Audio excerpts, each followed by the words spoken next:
Sir, मुल्क में बढ़ते दहशतगर्दी के वाक़यात और कौमी क़यादत का इस वक्त एक पेज पर आना और सियासी इस्तेहकाम कितना अहम है, कितना ज़रूरी है? देखिए जी, आज का वाक़या सबसे पहले तो अल्लाह ताला दर्जात बुलंद फरमाए शुहदा के। आमीन।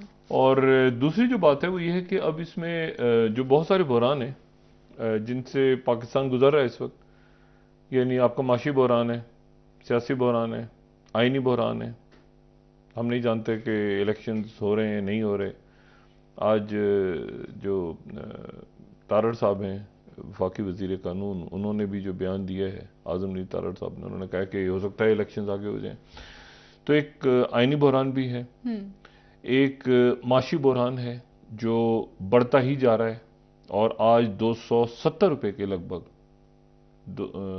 269.80 यानी 270 के करीब जो है वो इंटरबैंक डॉलर बंद हुआ है।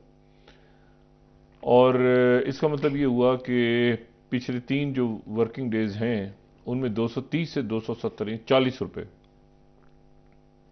और उसके नतीजे में अरबाहा रुपयों का कर्जा पाकिस्तान पे बढ़ गया। और वो माशी बहरान अपनी जगह पे ही है, यानी तेल की कीमत बढ़ाने के बावजूद कंटेनर्स 10,000 के लगभग हैं जो खड़े हैं, उनके पास डॉलर्स नहीं हैं, वो कैसे क्लियर होंगे, क्या होगा, एलसीज कब खुलेंगी, वो सारा इशू जहां हमने छोड़ा था वो वहीं पे मौजूद है।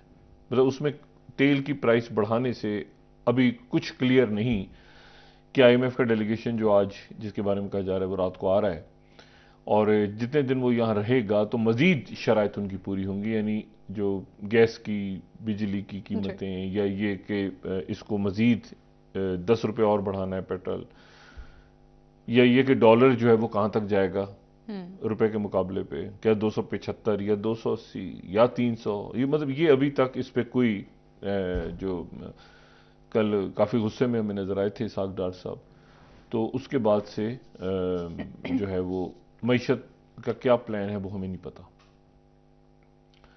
अब इसमें जो आज अफसोसनाक वाकया ये दहशतगर्दी का पेश आया है, उस पर बड़ी तवील बहस हो सकती है, बात हो सकती है। एक तो ये है कि आज जो है वो जो दाइश से रिलेटेड अल अज़ाम मीडिया है जी। दाइश खुरासान से रिलेटेड, उन्होंने अपना नया शुमारा जो है वो उनका सामने आया है सूतल खरसां के नाम से, अगर हम दिखा सकें। लेकिन इस सूतल खरसां के अंदर जो है वो एक बात, मुख्तलिफ आर्टिकल्स हैं और मुख्तलिफ लोग उसमें लिखते हैं, ये मुख्तलिफ लोग उसमें आर्टिकल्स लिखते हैं, अगर हम इसको थोड़ा सा बड़ा कर सकें। लेकिन उसमें एक जो तस्वीर है, पुराने आर्काइव्स हैं, फिर इस तरह से ये इसको हम थोड़ा बड़ा करें ना, तो इसमें इन्होंने तालिबान के जो रवाबित चाइना के साथ हैं या जो तालिबान के रवाबित दूसरे मुल्कों के साथ हो रहे हैं, तो तालिबान के को एक तरह से उन्होंने इसमें निशाना बनाया है कि जी यानी दाइश खुरासान, ये सूतुल खुरासान के नाम से इनका आज ही इनका ये मैगजीन आया है। और ये कह रहे हैं कि जी ये जो है इसमें यूएई को भी इन्होंने डाला है पहली दफ़ा। इसमें इन्होंने यानी यूएई के और तालिबान के ताल्लुकात को भी इन्होंने क्रिटिसाइज किया है, इन्होंने तुर्की और तालिबान के ताल्लुकात को भी क्रिटिसाइज किया है, और इन्होंने जो है वो चाइना के ख़ास तौर पे चाइना का जो तालिबान के साथ जो चाइना की वो उसमें इन्होंने फिर जो है इसमें जी मेंशन किया। अच्छा, तो ये एक तो ये मेरे लिए ज़रा यानी इसको देखना है कि ये इनके हैंडलर्स कौन हैं। अच्छा, तहरीक तालिबान पाकिस्तान जो है टीटीपी की तरफ से कोई एज सच स्टेटमेंट तो नहीं आई, लेकिन इनके कुछ ट्विटर अकाउंट्स हैं जिनके ऊपर ये कहा गया है कि जी वो खालिद खुरासानी के कत्ल का बदला लिया गया है। कुछ ट्विटर अकाउंट्स हैं, मैं उनके ऊपर के खालिद खुरासानी का जो किया था तो उसके ऊपर ही पुलिस लाइन पे हमला हुआ वगैरह वगैरह। और जो अफगानिस्तान की एम्बेसी है पाकिस्तान में, उन्होंने कुछ देर पहले इसकी मजम्मत की है। अच्छा, अब ये जो वाकया है इसमें 2-3 बातें हैं। पहली बात तो ये कि इसके बहुत से पहलू हम डिस्कस कर रहे हैं कि जी सिक्योरिटी लैप्स था, किस इलाके में हुआ, कैसे हुआ, यहाँ पे कैमरे इतने सारे लगे हुए, तो हम सुबह से इसको डिस्कस कर रहे हैं मुख्तलिफ जगहों पे। लेकिन इसमें दो तीन और बातें भी हैं बड़ी जो तवज्जो तलब हैं।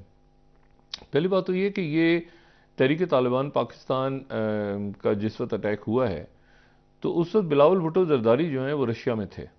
जी। अच्छा, और रशिया में जो बात हो रही थी उनकी आज, उनकी जो सर्जाई लेवरोव के साथ मीटिंग हुई वहाँ के फॉरेन मिनिस्टर के साथ, तो उस मीटिंग में अफगानिस्तान डिस्कस हो रहा था कि अफगानिस्तान के हालात जो हैं वो असेसमेंट हो रही थी अफगानिस्तान के इशू के ऊपर। और ये देखा जा रहा था कि जी अफगानिस्तान के हालात कैसे हैं, और फिर गैस के जो मामलात हैं, यानी यानी ये उन्होंने लेवरोव ने कहा, ये जो 16 स्लाइड है कि Russia to continue developing dialogue with, हम डायलॉग जारी रखेंगे विद स्टिल अनरिकग्नाइज्ड तालिबान, कि तालिबान के साथ हमारे डायलॉग जारी रहेंगे और हम देखते हैं उनके हालात। और फिर वहाँ जो बात असल में हो रही थी वो हो रही थी कि क्या गैस और ट्रेड, लेकिन गैस के हवाले से ख़ास तौर पे देखिए पिछले कुछ दिनों में हमने ये देखा है कि रूस और काज़ाकिस्तान और उज़्बेकिस्तान के दरमियान गैस के मुआहदे हुए हैं, और उसके नतीजे में जो है वो यूरोप, यानी यूरोप की सप्लाई जब कम हो रही है तो रशिया जो है उज़्बेकिस्तान और काज़ाकिस्तान के साथ उसके मुआहदे यहाँ पे, यानी टूवर्ड्स ईस्ट, ये आप समझें कि टूवर्ड्स उन इलाकों के जो कि यूरोप से दूर हैं। तो रशिया अपनी पाइपलाइंस और अपने मामलात को बेहतर कर रहा है। अच्छा, ये दो सेंट्रल एशियन स्टेट्स तो हो गई ना, काज़ाकिस्तान और उज़्बेकिस्तान के साथ, और इसी महीने वो एग्रीमेंट साइन हुए हैं उनके। अब जो पाकिस्तान से उनकी जो बात हो रही है वो भी ये है कि मतलब आपको पता है कि तुर्की के साथ उनका एक मुआहदा रशिया का हुआ है कि टर्की को हब बना दिया जाएगा गैस का, और टर्की से फिर आगे गैस जाएगी। और ये सारे जियोपॉलिटिकल खेल है, ये एक लार्जर ग्रेट गेम है यहाँ पे, ठीक है। और ग्रेट गेम के अंदर भी ये देखना है कि चाइना, इसमें रशिया, इसमें सेंट्रल एशिया, इसमें मिडिल ईस्ट के मुख्तलिफ ममालिक, इसमें इंडिया, इसमें जो आसियान कंट्रीज़ हैं, यानी इस ग्रेट गेम के अंदर, और अफ्रीका, मतलब ये एक बड़ा लार्जर गेम है। अच्छा, एन उस वक्त ये सारे मामलात हो रहे हैं यहाँ पे, और ये जो गैस की बात हो रही है कि पाकिस्तान तक गैस कैसे पहुँचाई जाए फ़ौरन, तो रशिया उसमें इंटरेस्ट ले रहा था कि जी अफ़गानिस्तान अगर जो है वो अगर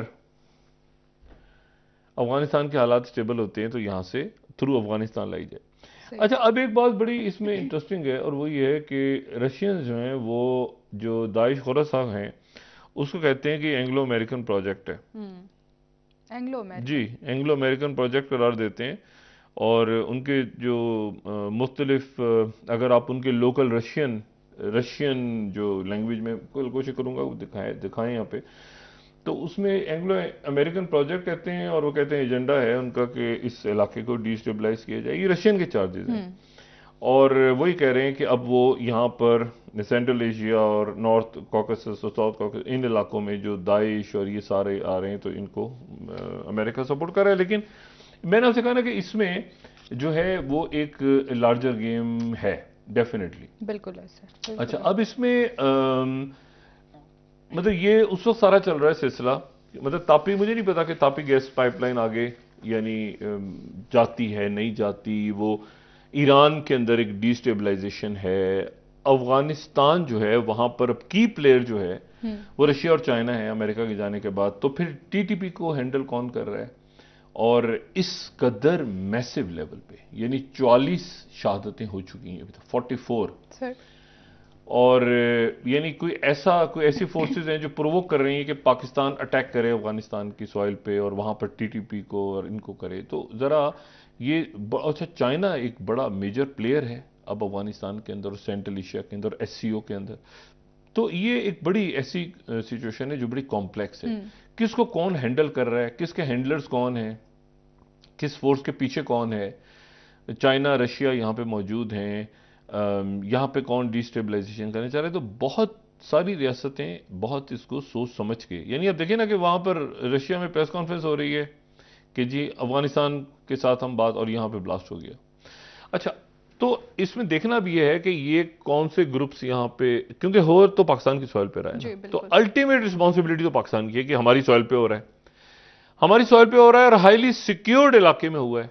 मैं इससे ज्यादा सिक्योर्ड इलाका क्या होगा कि वो वहां पर 100 कह रहे हैं कि कैमरे लगे। अब किया किसने है? अब ये मतलब इसको आप इसकी जिम्मेदारियां तो अ, सब कबूल करेंगे ना, ये इसने कर दी जिम्मेदारी कबूल, इसने कर दी। सवाल यह है कि वहां तक पहुंचा कैसे, और ये वो इलाके हैं जहां पर बरसहा बरस से ये वॉर ऑन टेरर और उससे पहले से यहां पर सिक्योरिटी मतलब बहुत ज्यादा है, बहुत ज्यादा। तो फिर ये कैसे हुआ? यहां पे कौन से ऐसे अनासर आ गए कि अफगानिस्तान की सॉइल से? अब वो रवायती वक्त नहीं है कि हम कह देंगे जी वो मतलब इंडियन कॉन्सुलेट खुले हुए हैं वहां पे और वो सब पैसे दे रहे हैं, नहीं। अब इस वक्त ये देखना है कि ये कौन से अनासर हैं, ये कौन दो खुदकुश हमलावर थे, कहां से आए, इनको और एक हाईली सिक्योर्ड इलाके में वो दाखिल हुए और उसके बाद उन्होंने अपने आप को ब्लास्ट किया। अफगानिस्तान से आए, उनके कैरियर्स कौन थे, उनको लेकर कौन आया, कहाँ ठहरे, अफगानिस्तान की सॉइल पे हैं तो एग्जैक्टली उनको पिन पॉइंट करना जरूरी है। फिर ये कि असल बात है कि उनके हैंडलर्स कौन है, पीछे कौन है।